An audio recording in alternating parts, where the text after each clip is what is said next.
Hello, I am so excited to have you and finally get to meet you after discovering North Pole Nutrias.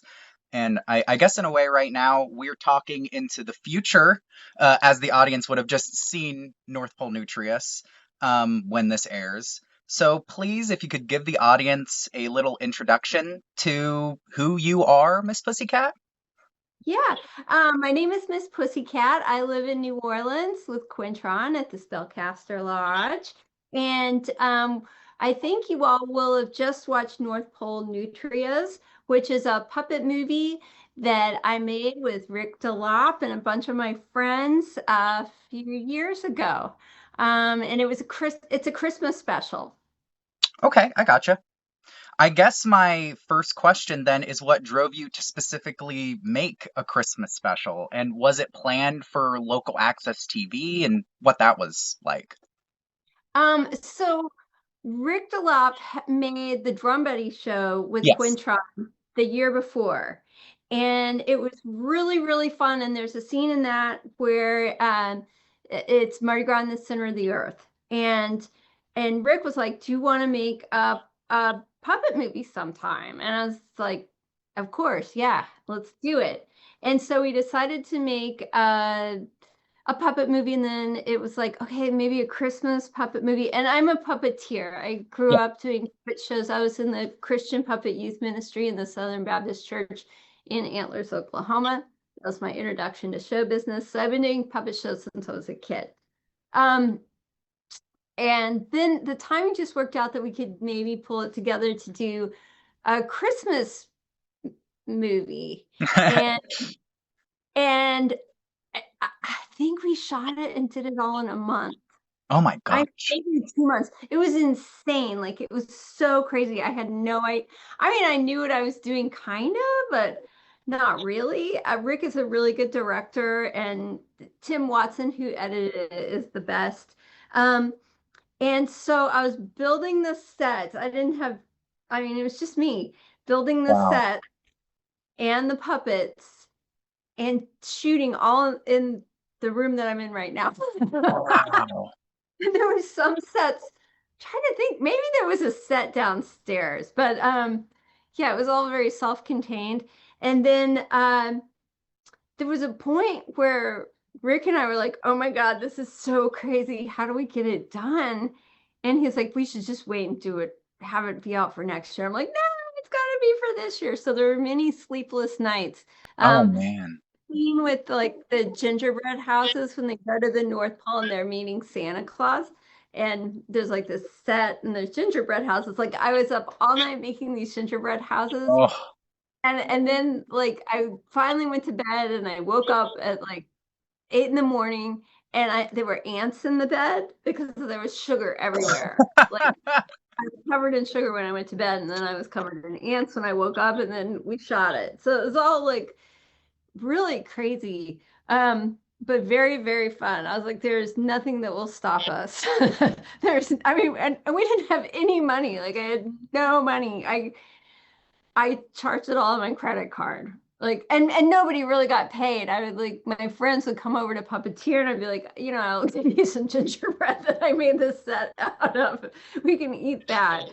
And my friends were all awesome, and so they would help out. And then the scene like where uh like Glitter and Gold, Sure. who are amazing. Like I didn't know them, and we just asked. Rick was like, I think they'd be really good.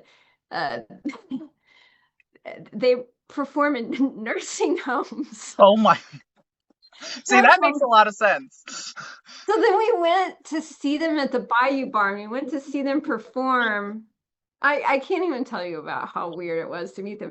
But then it was time to and we were just like, it'll be so good for your career if you do this for the children. And so Glitter and Gold agreed to do it, and we had this green screen studio to shoot them in. And they showed up, and Frank from Glitter and Gold was passing a kidney stone that day. So he was in a lot of pain. And then the scene where like Quintron and I are performing and it's green screen and my maracas fly up in the air, like Yes. scene was just like, that was very, so we were shooting that. And there's the scene where Quintron's drum, somebody explodes. It had gunpowder in it, real gunpowder. None of this is like fake. It's all practical effects. Okay, I And gotcha. so there's big, the green screen studio that was somewhere else with smoke, and the fire alarm went off, and then the fire department showed up. And then Oh my gosh. like, when Quintron is like looking into the camera, like singing, he looks like he wants to kill someone. It's me. um, what else? It was really a crazy fun adventure. Oh my God. And then the bad guy power song. So we were Yeah. shooting, I wrote the script and there was going to be a virus that eats toys. I was like, that'll be great.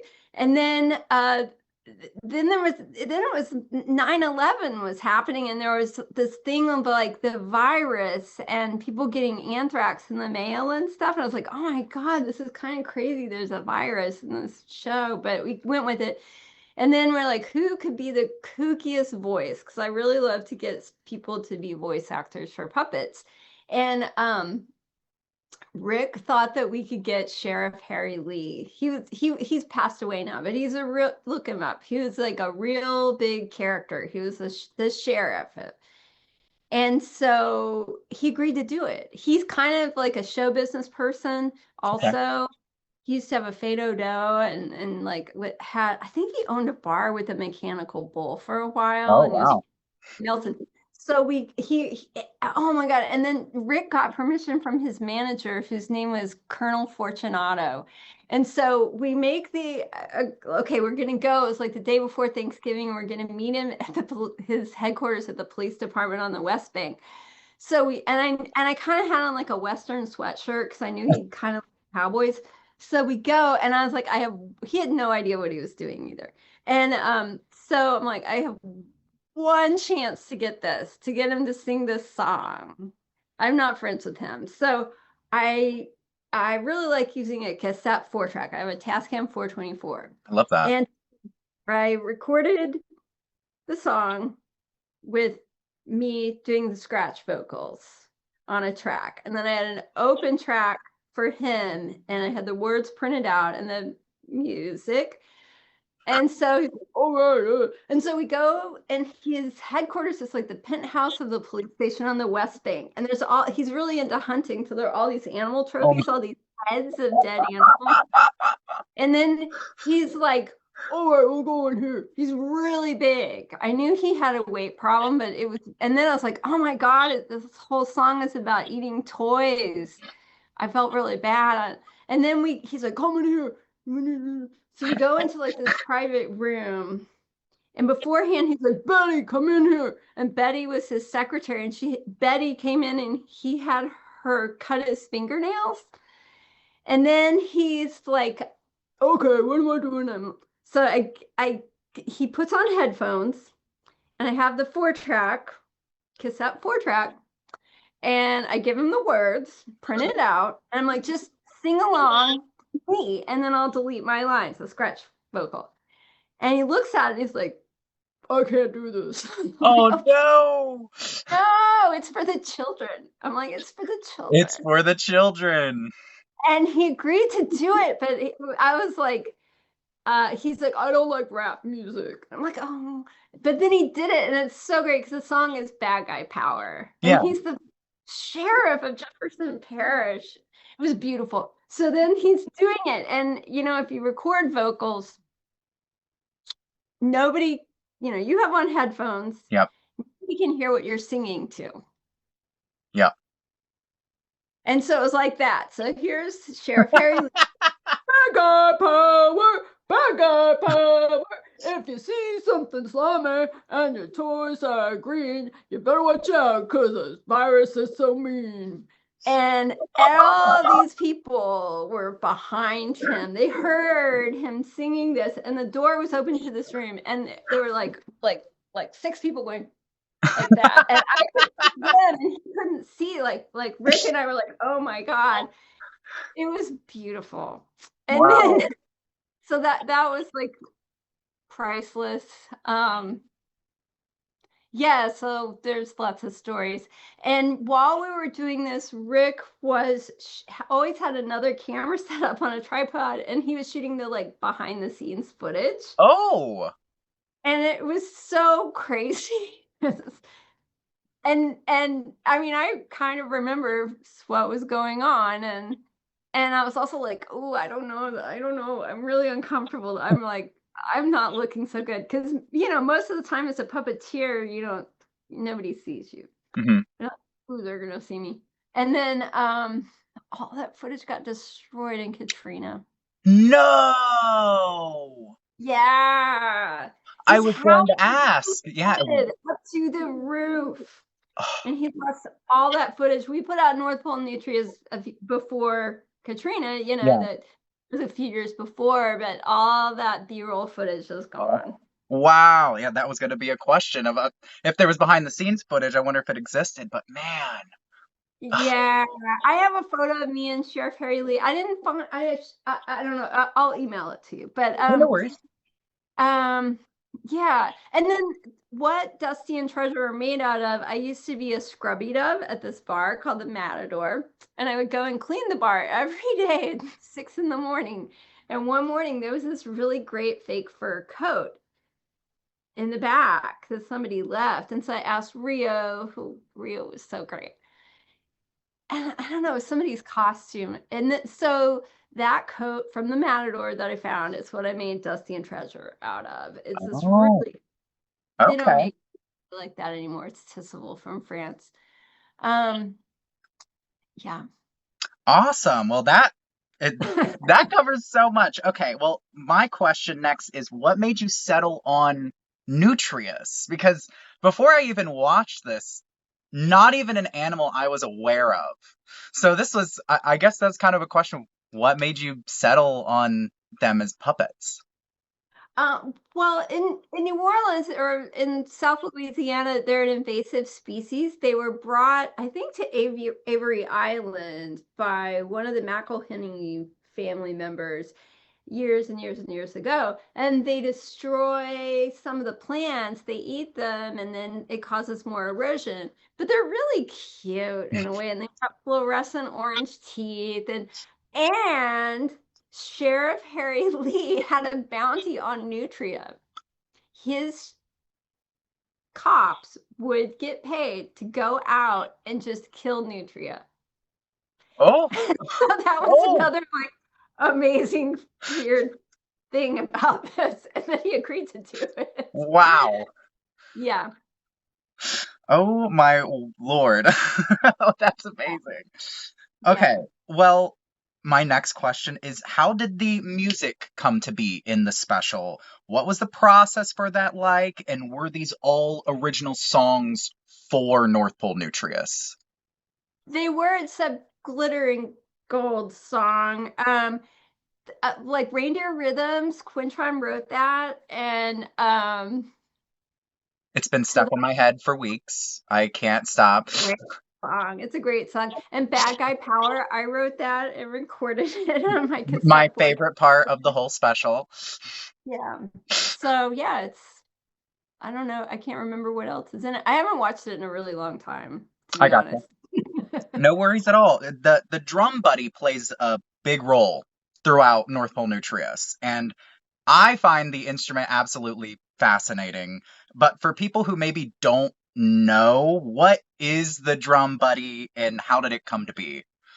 Okay, so the drum machine is a 5 oscillator light activated drum machine.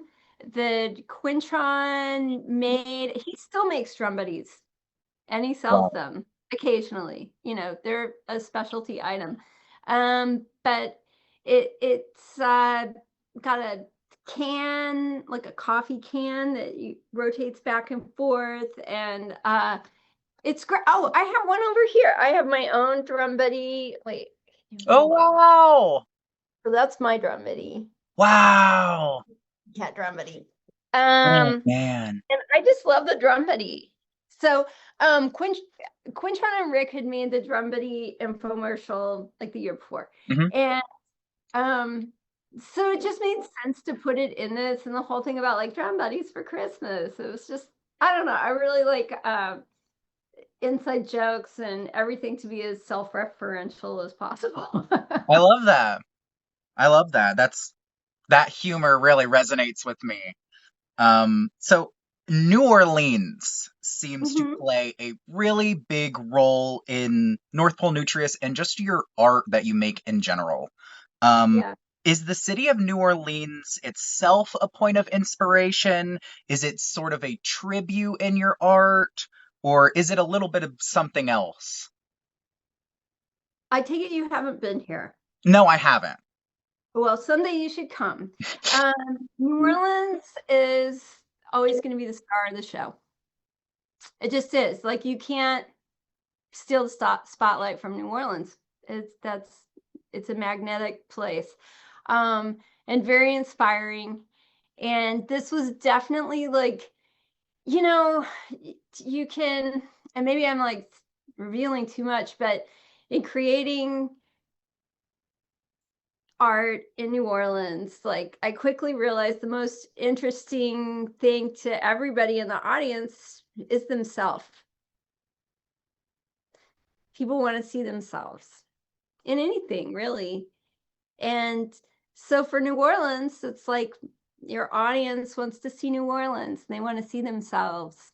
And and New Orleans is just a really adorable place. So it's really easy. It's very inspiring. And the Hebig pie thing, like that's a local fried pie that people just love. People in New Orleans just love New Orleans. And that's good things get rid of bad things also. But I think that, yeah, people want to see where their world and want to see it transmitted back to them with all the twinkles. Oh, I love that. I love that so much. Um, okay. Flat out, I gotta know about Santa. How did that come to be? Who Oh my was he? How I gotta God. know. Okay, that's Al Scaramuza. And again, Rick just he wasn't afraid to ask people to be part of this thing. So Al Scaramuza had a gas station and seafood business and a record label. Oh, Yeah, Scram Records. And he had this, so he kind of considered himself again kind of a show business person. wow. And so we figured he would want to do it. And he was so great. He was so great for this. There's a one point, like you can't see like all, I was like, okay, for this, shooting this, it's gonna be all girl puppeteers. So like he had all these really lovely puppeteers around him and people helping out. And there's this one point where he goes, ho, ho, ho, ho. I just love it. That line is, yeah, that's in North Pole Nutrients. It's absolutely hilarious. Was Yeah, was that written or did he just do that? that's how he delivered it. Yeah, That's amazing. I love that part so much. Well, that clears that up. That makes so much sense. He's a legend, a local legend. yeah, he's a local legend. Yeah. And he Um, was also one of the hosts for the live premiere of the Drum Bitty infomercial. He was an MC. And oh, so that's the first time I met him. And he has this dance, the hook and sling. So he did the hook and sling for the Drum Bitty infomercial live premiere on stage. So look that up. I will have to. That's amazing. The hook and sling. Okay. Well, kind of a big question here, that I'm really interested to hear your thoughts on. So, how do you reflect on North Pole Nutrius and your art in general in a time like 2025, where something like AI has become unfortunately rampant, Mhm. while your art has such a clear focus on human touch and Mhm. craft? I just would kind of love to hear your thoughts. Well, it's funny. I mean, I have a lot of thoughts. I don't know if any of them are correct, but actually, when you contacted me and I looked you up, I was like, I kind of wanted to talk to you on the phone before we did this because I'm like, what if this is just AI? Oh, What sure. Yeah. if you is not you? What if you're not Trevor? You know? Yeah. So I feel like I'm not sure, sometimes if there's humanity on the other side. Um, but I love when, you get that message in the bottle and it's sincere. But I, I I like things that are really sincere, and sometimes you can't tell now if things are sincere or not or real. But I don't know. I think about Plato's cave and the shadows cast on the cave walls, and that is kind of what AI is, but it's also puppets. So I don't know. It's really disturbing because I don't want everybody I know to be out of a job that's Exactly. actually a person. So, but I don't know, your mistakes are your style. And so, handmade things can, they inform what you do by your limitations. So don't stop making things by hand. They'll always be better. Yeah, especially like in a time where budgets seem to get higher and higher and balloon even more, you know, to have art that's still made on a low budget and made with limitations, that's always my favorite stuff. That's always the Well, stuff that's that resonates. puppetry. And like, frankly, like I started doing puppet shows when I was a kid, and then I got out of college and I moved to I was living in New Orleans, and I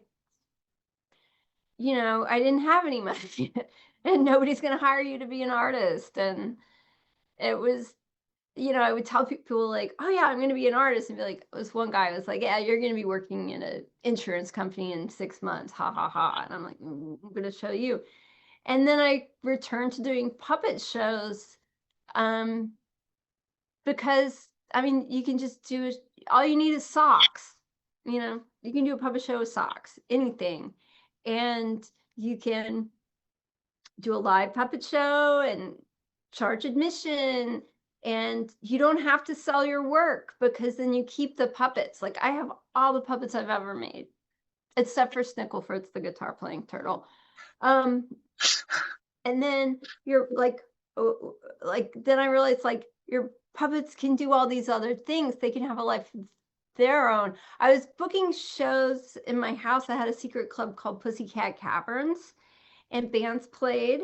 And Was it that was just, in the 90s? yes. Okay. And no band ever wanted to go first. I mean, no band ever does. They're like, I'm going to headline. And I'll wait for my friends to show up, and it'd be like midnight. It's like, nobody's played yet. So then one day I was like, I know, I'm going to do a puppet show. I'll go first. And then that's what I've been doing my whole adult life is a puppet show. And it was like this perfect space. And then the bands could go later. And then my puppets started a band called Flossie and the Unicorns, and then eventually they put out a real record on Hanson Records. That's Aaron Dillaway's label. He was in Wolf Eyes, and he's a record store now. He still has Hanson Records. And eventually I could go on tour and uh, do puppet shows in this place that I really loved. And it took a long time before I was ever like really had a place in the art world. But I was still able to do an art show and trick everybody into watching it because I never said art show. I said I'm in a band. That was way cooler. I didn't even say I was doing a puppet show. Anyway, it's puppets are a magical thing because you don't have to ask anybody's permission to do an art show or to be in show business or to have your puppets have a band, and you can really they can or have a zine or make a movie or video. So, you know, that's my answer. Oh, I love that so much. Just really inspires me as a creative person, and my boyfriend is someone who is in fine arts and does commissions and works on art, so it just means a lot to hear that coming So do from. you make movies? I'm sorry. Do you make movies? So I do my marathons. I kind of do recommendations and I share movies, try to get more eyes on movies. But at this upcoming marathon will actually be the first time I am making a movie. So I'm making a short film. Oh, that's great. Cool. Yep. What is it? It's a holiday short film, and it's kind of a reflection on me being queer, and talking about kind of just like the current hellscape that is 2025 as a queer person, and kind of those emotions around the holidays and like meeting up with family. So Mhm. yeah, that's what my short's about. Oh, I can't wait. Oh, thank you so much. Uh, Yeah. Final Did you use question. AI? I'm Wait, sorry. did you use AI? No, absolutely not. You're kidding me. No AI here at all. I'm pretty I'm turning strictly. the tables on you. So what did you shoot it on? I just shot it with my phone. Oh, cool. Yep. What kind of phone do you have? I just have a Samsung Galaxy phone. It's like a Note phone. I think it's a 10 or 20, I don't know. And what did you edit it with? So I'm editing it right now still. I'm doing it on my laptop using DaVinci Resolve, a free editing program. Cool. Yep. And Cool. yeah, Are color you correcting all my doing, footage. are you doing the soundtrack yourself? Yep. So I am in a band, and my two bandmates, they have actually done soundtracks for the last two marathons that I've done. Oh. They've helped me kind of we've taken old 1900s silent films and they've added their own original modern scores to them. So we've premiered one from like 1906 or 1908 that was called The Frog, and we just did one during Halloween that was called The Haunted House. And they one did a synth score for it, and one did a kind of guitar rock driven score for. And so those were both premiered at my last couple marathons. Oh, that's great. What's the name of your band? So our band together is McKinnon Creek, but we also work under Q Guild as well, which is our other name. So I'm sure you understand that. Hands all over the place. Yeah. Cool. Well, Cool. yeah, I'm really excited to share that. I think in the marathon, uh, my short film plays a couple movies after this, so yeah, they're still in anticipation for it. Well, what can people catch you up to these days, and how can we support you into the future? Well, Quintron and Miss Pussycat will be going. We're celebrating our 30-year anniversary uh, Yay! for being in a band and being married because like we just went on tour together and then got married while we were on tour. So it's all of the 30 years of everything. And we're going to be on a West Coast tour in June so people can come see us live. And there'll be a puppet show and a drum buddy and a dance party. And I have a new split LP that I'm putting out with Evil Sword from Philadelphia. And it's called Skit Split, and it will come out in April. And it's a puppet show soundtrack on one side and Evil Sword on the other side. So, Wow. yeah, Awesome. Well, that makes me so happy to hear. It just makes me so happy that you're still going and being creative and being wonderful. yeah, It just warms my heart. Well, I believe that's all my questions. I didn't know if there was anything else you wanted to add. Well, thank you so much for being here. It means the world. yeah. And keep on rocking, keep on being wonderful. And yeah, thanks again for bringing this Q&A to the world with me. All right, Trevor. Well, Merry Christmas, everybody. Yes, Merry Christmas. Thank you so much.